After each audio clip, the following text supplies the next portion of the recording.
my name is skeenaloves. I am one of the co-founders of the Guardianship and Visioning of Extinction Rebellion, and I'm here today outside Westminster Magistrates Court for my plea hearing for the opening action, which was an opening ceremony for this last rebellion launched in August. And what a journey, and what a magical and sacred. And what we did, if you don't know it, the Guildhall has huge symbolism. It is an incredibly opulent building, crafted many, many hundreds of years ago. It stands on an amphitheatre, a Roman amphitheatre, beneath the ground, where slaves were kept, where slaves were tortured, where slaves were played with. I think it was frightening from the off in the design because we had to scale between 30 and 40 foot, and I was concerned for the safety, my safety and the safety of others who were going to be either doing that with me or preparing it or standing underneath the ladder. I was joined by my sister Esther from XRISN, and that was particularly poignant for me because as a brown and a black sister standing together to make this plea, to make our case, to make this request for the harm to stop, for the healing to begin, to stand by her side and for her to lead the ceremony with me felt like a moment of healing in itself. And that was significant for us in Extinction Rebellion, I think, also for women of colour to lead the opening in that way, because this is the future we're dreaming of, right? The most vulnerable peoples, and that women particularly who have toiled in patriarchal culture, not that this is a man-woman divide, but particularly women of colour who are most marginalised in systemically, and in terms of the oppression that runs through our systems and runs through our culture, for them to stand and lead and to say and to speak and to share their dream felt like a moment.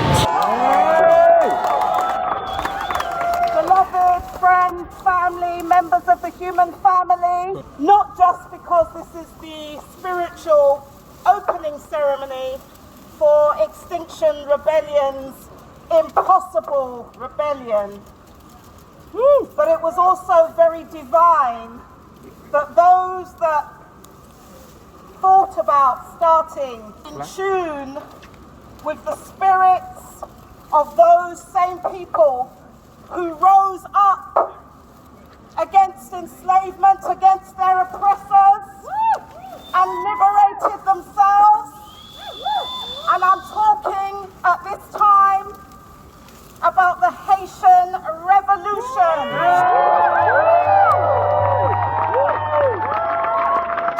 It is no accident that we are here today on the 230th anniversary of the Haitian Revolution,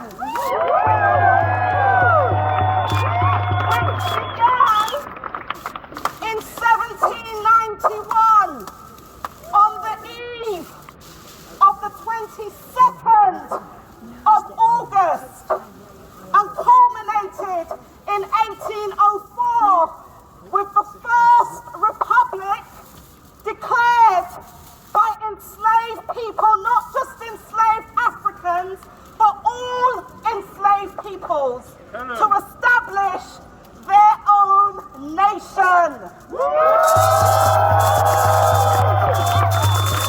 own nation that is called Haiti, named by the Tainos people, the indigenous peoples of that land.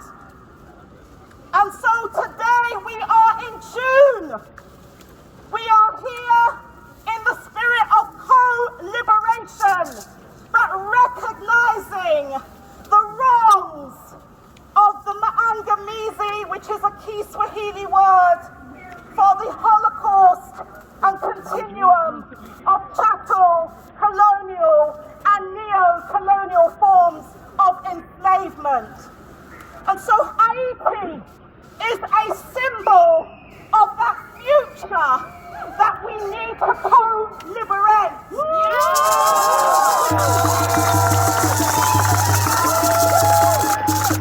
I am Esther Stanford-Coffey.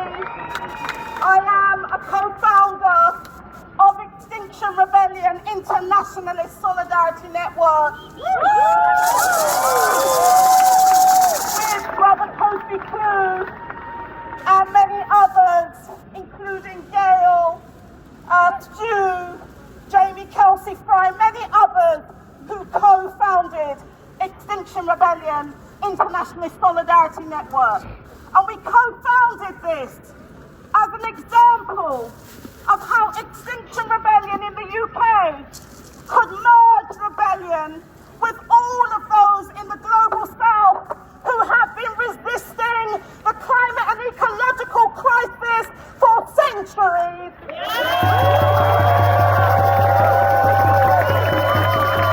When we talk about colonization, we often just talk about what happened to people, but colonization was the beginning of this dirty system that we are here to expunge today.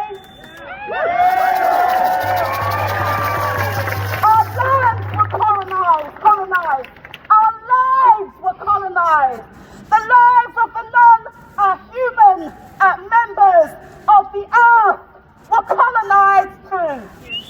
And that was the beginnings of the genocide and the ecocide that we are standing against today. And this flag that I am wearing, and a version of it behind that's been amended, is the original flag of the Haitian Revolution. The original flag.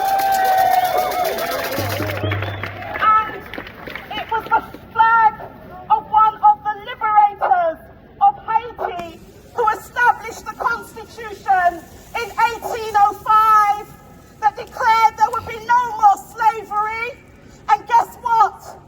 This liberation struggle that culminated in a revolution was waged not only by peoples of Africa, but everybody, including some white people, who fought in that revolution was declared to be black in the Constitution of 1805. Because Haiti was a symbol of the world that we are yet to build. So the black in the flag represents not only the black people who came from Africa, peoples from all over Africa who united across ethnicity and nationality to form one nation. That's what the black symbolizes in this flag. But it also symbolizes everyone who united under that banner of hope and freedom and justice and liberty for all. We're here because this is the heart of what is destroying us. This is where it began. 2,000 years ago, you are standing and sitting on the bones of slaves. This was an amphitheatre of torture and death, and it still is. This is the place that enslaved us, this nation, and it is still enslaving us. Tell them again. We are here to say, from the love and the light in us that connects us to all creation, that this harm, this enslavement, this violence, this death is going to stop.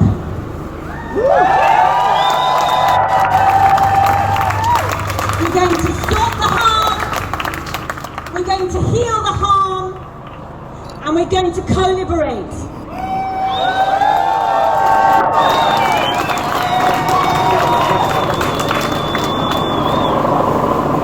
Extinction Rebellion, you've got so much to do these next days.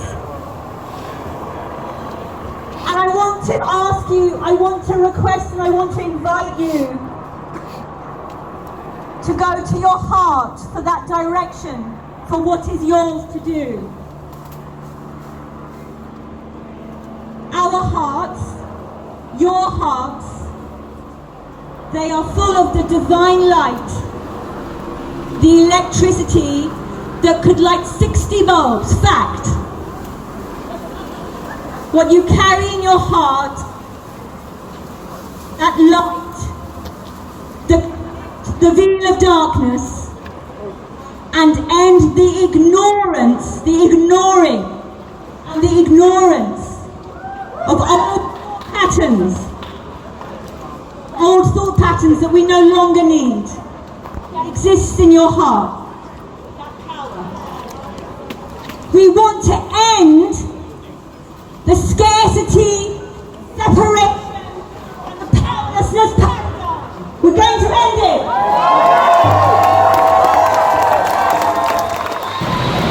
You know, part of me feels like I flew up that ladder. There was so much adrenaline in going up that ladder. And then when I was there, and there was, a sea of rebels below with Esther holding and other amazing people holding and brothers holding as well. It felt like a gift. It felt like a moment where all the work that we've done in Extinction Rebellion to create the next story or new stories that could take us from what we are now and what we've become in our devastation and in our violence. It felt like a moment where that is reckoned with, and for me, it was very tearful, and I felt a beauty in it that is almost indescribable, because it was like a dream that came true. I'm from a Sufi heritage, and I've been in deep prayer and meditation for moments like that, for all of us. And so it was a healing moment, and it was a prayerful moment, and I couldn't quite believe that we had done it, because people were saying, you won't be able to get up there, the police will intercept you, they'll stop you. But we did it, we got up there, we made it, we were able to drop the banner, and we were able to have that moment. So that in itself felt like a miracle.